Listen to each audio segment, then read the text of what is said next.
ponga de pie.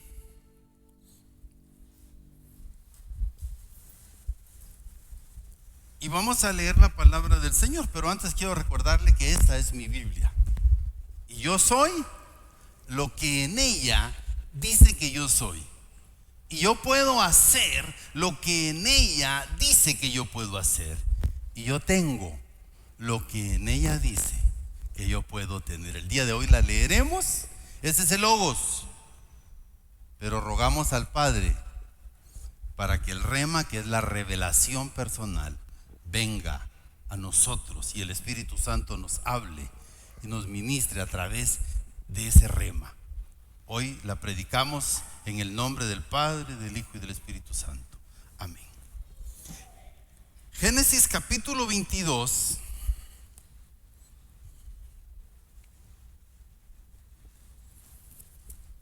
Vamos a leer los primeros versículos. Palabra de Dios. Aconteció después de estas cosas que Dios probó a Abraham y le dijo: Abraham, y este respondió: aquí estoy. Y Dios le dijo: toma ahora tu hijo, tu único hijo Isaac, a quien amas, vete a tierra de Moriah y ofrécelo en holocausto sobre uno de los montes que yo te diré. Y Abraham se levantó muy de mañana, ensilló su asno, tomó consigo 2 de sus siervos, a Isaac su hijo, y se fue. Y después cortó leña para el holocausto, se levantó y fue al lugar que Dios le había dicho. Y al tercer día alzó Abraham sus ojos y vio de lejos el lugar. Entonces dijo Abraham a sus siervos: esperad aquí con el asno, yo y el muchacho iremos hasta allá. Y mire, adoraremos y volveremos a vosotros. Y tomó Abraham la leña del holocausto y la puso sobre Isaac su hijo, y luego tomó de su mano el fuego y el cuchillo, y se fueron los dos juntos. Después dijo Isaac a Abraham su padre: Padre mío. Y él respondió: aquí estoy, hijo mío. Isaac le dijo: tenemos el fuego y la leña, pero ¿dónde está el cordero para el holocausto? Y Abraham respondió: Dios proveerá el cordero para el holocausto, hijo mío. E iban juntos. ¿Puede sentarse? Damos gracias al Señor por su palabra. Si les aparece en pantalla, el tema es la crisis de Abraham. La semana pasada hablamos de la crisis. ¿Se acuerdan de quién? De Elías. El Señor le permitió a Elías llegar a una crisis que él, en su corazón y en sus emociones y en su mente, permitió. No era que Dios lo estaba permitiendo, fue él. Pero la crisis de Abraham es distinta, porque dice: Dios lo probó.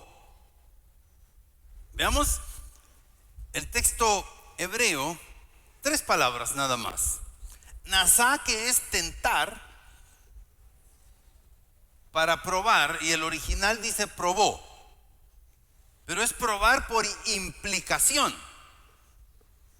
Es intentar, es ensayar. Eso es lo que Dios hizo con Abraham. La segunda palabra importante para hoy es Moriah o Moriah en hebreo, o Moria. A veces lo traducen ya sin la kamatz hei, que es una j al final, entonces solo dice Moria. Moria, el monte Moria es una montaña donde el Señor lo llamó para sacrificar a Isaac, que significa ordenado o considerado por el Señor. Eso algunos no se ponen de acuerdo dentro de la interpretación del texto. Aparece únicamente 2 veces en la Biblia: Moriah o Moriayá o Moria. Aparece acá en Génesis 22 y en 2 Crónicas capítulo 3 y versículo 1. ¿Por qué? Porque el monte Moria fue donde Salomón construyó el templo. El templo de Jerusalén está construido en el monte Moria. ha sido y fue el lugar principal del culto judío por 400 años después de que lo construyó Salomón, hasta la destrucción bajo el imperio babilónico al mando del rey Nabucodonosor alrededor del año 587, 586 antes de Cristo. El monte Moria está ubicado en la parte más antigua de Jerusalén y es considerado uno de los territorios más importantes del planeta. Fíjense, ¿por qué? Porque tanto los judíos es sagrado. Lo único que les quedó a ellos se llama Muro de los Lamentos y es donde ellos van y oran.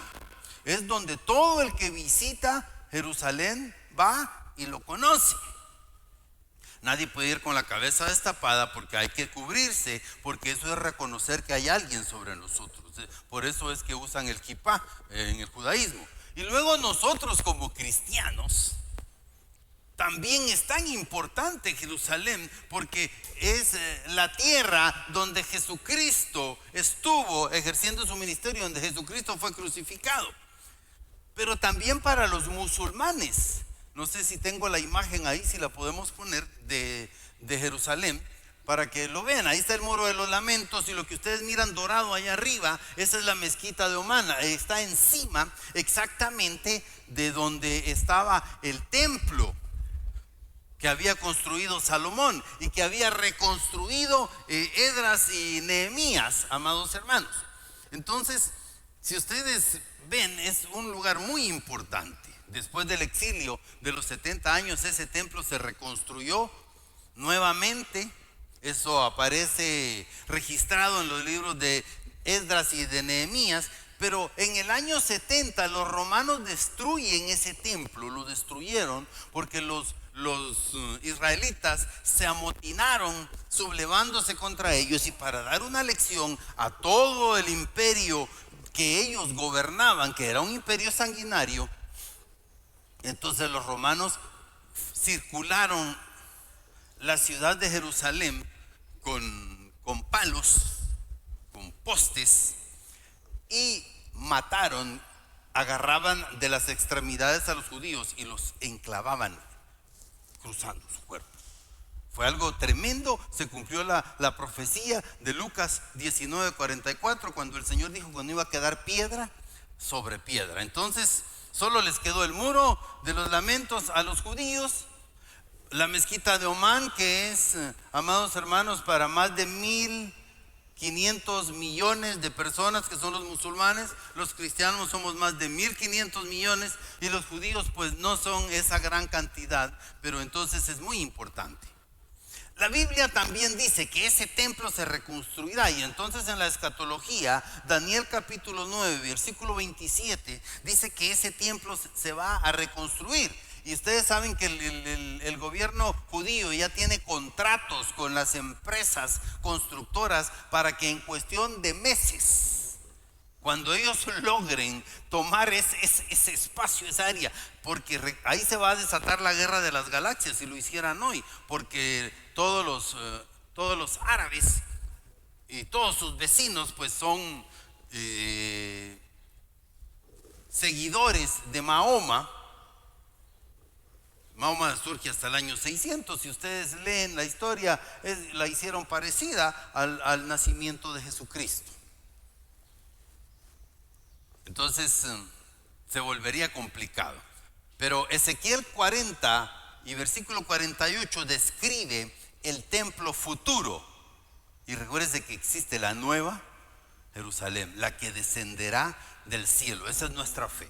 Y la otra palabra importante es Olá,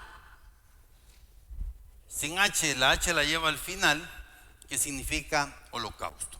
Todos hemos leído y hemos escuchado que Santiago 2:23 dice que Abraham era considerado como amigo de Dios. Mire, si usted no es amigo de alguien, no se va a atrever a hacerle una petición tan osada. Este hombre Abraham se atrevió a discutir con Dios, porque si usted y negoció con Dios cuando Dios le mostró los planes que tenía para Sodoma y Gomorra. Le negoció 50, 45 al mejor postor, pero al final solo había uno. Le dijo, no, por uno no. El Señor lo venía de 5 en 5. Y él se atrevió, amados hermanos. ¿Por qué? Porque lo consideraba su amigo. Y entonces dice la palabra que Dios probó a Abraham. Y mire, yo estoy de acuerdo con los que consideran que esto no fue una prueba para producir fe. Hay pruebas que producen fe, sino una prueba para revelarle a Abraham la fe. Los judíos dicen que Abraham fue juzgado 10 veces. Spurgeon dice que en esa ocasión él fue juzgado una vez, pero valía por 10 esa prueba tremenda, tremenda, amados hermanos. ¿Por qué? Porque hay que considerar que usted viene y el Señor le va a decir que le dé a su hijo. Te quiero tanto, pero como dijo alguien por ahí, ahí sí te voy a quedar mal. Tremendo, ¿verdad? Después de un tiempo, Jehová, Yahvé, vuelve a llamar a su amigo. El hijo prometido había nacido, estaba creciendo, Abraham y Sara estaban bien, tenían salud, tenían prosperidad, habían crecido económicamente, todo iba de maravilla. Así que cuando Dios vuelve a llamarlo, Abraham contesta, heme aquí. ¿Con qué alegría respondería este llamado si viene mi amigo? Hay llamadas que uno no quiere contestar porque uno está esperando una mala noticia. Y uno no quiere contestar, y uno no quiere que suene. Porque uno sabe que lo que le van a decir es lo que uno no quería escuchar. Abraham contestó, pero esta vez su amigo no le tenía tan buenas noticias. Heme aquí significa que él está listo. Heme aquí, así le dijo Elí a Samuel, contesta, porque me hablan. Y entonces contesta, heme aquí, para ser enseñado, listo para obedecer, listo para rendirnos, para ser examinados por Dios. Abraham tenía que aprender, amados hermanos, y nosotros también tenemos que aprender la diferencia entre confiar a las promesas que Dios nos dio, a confiar en aquel que nos dio la promesa. Si usted confía en aquel que le dio la promesa se va a cumplir. Confía en el que hace la promesa, pase lo que pase, y la promesa se cumplirá. Amén. Aquí es la primera vez en Génesis 22:5 que se hace uso de la palabra adorar en referencia a Dios en la Biblia. Es la primera vez que aparece. Y entonces Shachá es la palabra. ¿Y sabe qué significa adorar? Inclinarse, pero es postrarse totalmente. Eso significa adorar. Eso es lo que significa adorar. Aquí no había aparecido antes, hasta el capítulo número 22. Es la primera vez que aparece. El Señor le habla y entonces le habla solo a Abraham, y Abraham entra en una crisis. La crisis trae soledad. Les decía que Moria en hebreo es visión. Dios enseña. Ahí se construye el templo. Abraham entra en una crisis personal muy profunda. Y le pregunto, ¿quién no? Es que las crisis, amados hermanos, personales son complicadas. Y no es de extrañar que no le haya dicho nada a Sara. Maridos le han tenido que ir a dar una mala noticia a su esposa, y qué complicado es, qué difícil es. Ustedes a veces andan por allí con algunas cargas, con algunas penas, y entonces entra Abraham en una crisis existencial. Elías entró en una crisis emocional, pero Elías entra en una crisis existencial. ¿Y qué es la crisis existencial? Todos la hemos vivido. Es el momento de nuestra existencia, o lo que nosotros entendemos por existencia, que sufre un periodo de incomprensión y de cambio profundo en nosotros, en nuestra existencia, amados hermanos. Es un periodo en el cual nosotros nos examinamos, ¿verdad? Es una introspección. Y entramos todos en esos momentos. Y cada persona lo vive de una manera distinta, de una manera diferente, a diferentes niveles de intensidad, algunos un poco más intensos que otros. ¿Qué podría decirle Abraham? Usted, esposo, ¿qué podría decirle a su esposa? Dios se va a llevar a nuestro hijo o a nuestra hija. ¿Qué podría decirle? Dios acaba de pedirme que mate a nuestro hijo, pero no te preocupes, tú ya sabes cómo es Dios. Yo creo que no podría funcionar, es eso. O quizás ahora voy a matar a nuestro único hijo y ya vuelvo. ¿A dónde vas? Y el pobre. ¿Sabes qué? Lo único que tengo que hacer es esperar que resucite. Eso dice Hebreos 11, 17 al 19. Por la fe Abraham, cuando fue probado, ofreció a Isaac, el que había recibido la promesa. Ofrecía su unigénito, habiéndosele dicho: en Isaac te será llamada descendencia, porque pensaba que Dios es poderoso para levantar aún de entre los muertos, de donde en sentido figurado también lo volvió a recibir. No comentó nada con nadie. La pena de Abraham,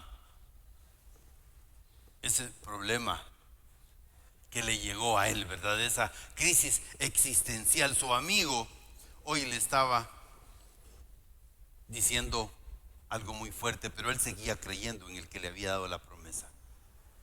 Por eso el escritor de Hebreos dice que esperaba que resucitara, porque él creía la promesa que Dios le había dado y sabía que no era posible. Ahora les digo, varones y hermanas, ¿cuántas veces nos hemos tragado una pena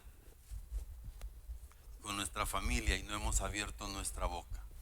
Y hemos cargado con esa pena, la hemos llevado, y es difícil esa carga, y no hemos podido decirle nada a nadie. Podemos entender que a veces muchas de las situaciones que vienen es porque nos sentimos la culpa y creemos que sentimos ese remordimiento porque creemos esa situación viene y somos culpables. Dice Génesis 22:3 que Abraham se levantó muy de mañana. Estoy seguro, 100%, que no pudo dormir. Nadie con una pena de esas puede dormir. Cuando Dios permite una crisis en nuestra vida, tiene un propósito, recuérdelo bien. ¿Qué pensaría Abraham en ese desierto? ¿A dónde irían sus pensamientos? ¿A dónde van nuestros pensamientos cuando tenemos problemas en la noche? Cuando una crisis nos viene, ¿qué pensamos? Y lo primero es, ¿le hemos fallado a Dios para estar pasando por esta situación? Nos examinamos, y es que hay que hacerlo, aunque no seamos culpables, hay que examinarnos, hay que ver si no hemos fallado. Dice Romanos 3:4 que sea todo hombre mentiroso y solo Dios verá sobre todas las cosas. ¿Y qué decimos? ¿Por qué? ¿Por qué a mí, Señor?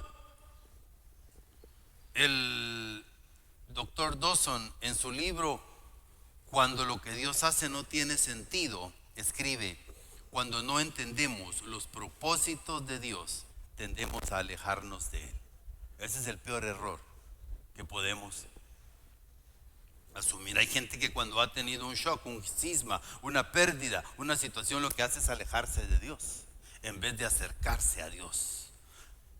Como maduros en el Señor nos debemos preguntar: ¿por qué está sucediendo? Hacer un examen a nuestro corazón. Pero si no descubrimos la causa, es porque no somos culpables, es porque la situación viene para hacernos crecer. Amén. Es porque la situación viene, porque la crisis nos hace madurar, amados hermanos. Probablemente sin descansar y con hambre, porque no da hambre cuando uno está angustiado, afligido, no da sueño. Las crisis nos quitan estas cosas, el hambre y el sueño. Por eso dice Job 33 que 2 o 3 maneras habla Dios al hombre: a través del sueño, a través de visión nocturna, para evitar que dice que los huesos que antes no se veían en nuestro cuerpo empiecen a aparecer. Ya cuando se nos saltan los huesos por todos lados, esa es una señal peligrosa, que no hemos podido salir y no hemos podido superar una situación y una circunstancia adversa. Seguro que a Abraham se le quitó el hambre y el sueño. Abraham levanta la vista y ve el lugar de lejos, amados hermanos. Lo menos que quería Abraham era llegar a ese lugar. Lo menos que quería él era llegar a ese lugar, mis amados hermanos. Él no quería llegar a ese lugar. Es que el propósito de Dios, entiéndame bien, debe de cumplirse. El propósito de Dios y todas las cosas a los que hemos sido llamados conforme a su propósito nos ayudan a bien cuando nosotros no somos culpables, no somos responsables de la situación. Esas crisis nos hacen crecer, madurar y llegar a un nivel superior de donde hemos estado. Claro que es difícil. Abraham habla en plural y ahí deja a sus siervos y les dice: iremos, adoraremos y volveremos. Mire la fe de aquel hombre. Sigue hablando en plural: voy con mi hijo, adoro con mi hijo y regreso con mi hijo. Cada crisis nos tiene que hacer crecer y madurar. Acércate a Dios, confía en Él. Qué fácil es decirlo, pastor. Y es que ahí está la respuesta.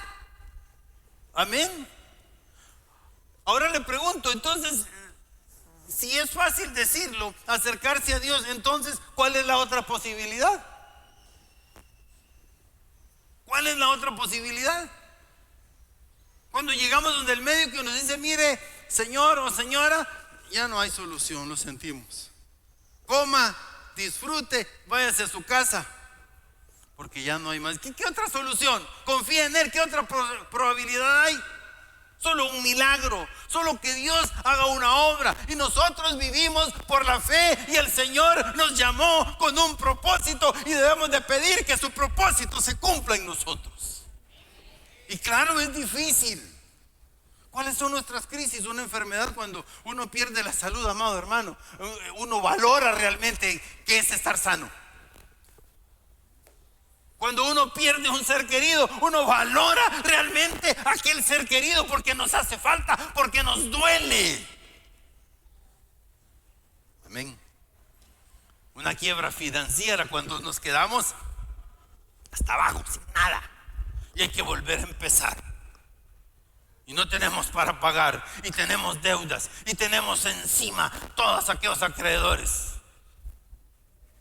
No hay hambre y no hay sueño tampoco, no podemos. Cuando tenemos problemas familiares,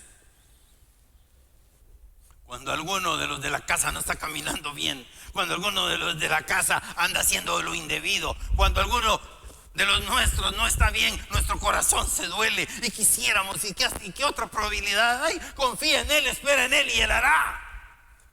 Doblar nuestras rodillas, meternos en la presencia de Dios. Un problema de trabajo, tenemos muchos problemas en el trabajo, o no tenemos trabajo y tenemos preocupaciones. ¿Cuál es tu crisis? Esta mañana te dice el Señor, porque Dios dice que Él está en control de tu vida.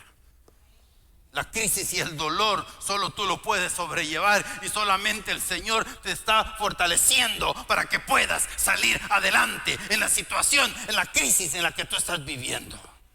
Acércate a Dios más que nunca y confía en Él, espera en Él y Él hará. Y si tardare, espéralo porque vendrá. No te desanimes, no te desalientes. Dios lo va a hacer. Dios tiene el control de tu vida porque fuiste llamado con un propósito. Y el final de esa circunstancia, de esa situación que estás viviendo es para bien. A ver, dile al Señor: te doy gracias porque lo que viene es para mi bien. Es para mi bien, es para hacerme crecer. Es para hacerme crecer. El Señor quiere hacerte crecer. El significado de este sacrificio yo no lo entendía y me puse hace mucho tiempo a querer entender cuál era la historia, qué era lo que significaba este sacrificio. Y es el plan de redención de Dios en la figura de Abraham, manifestándose en la figura de Isaac, en Jesucristo.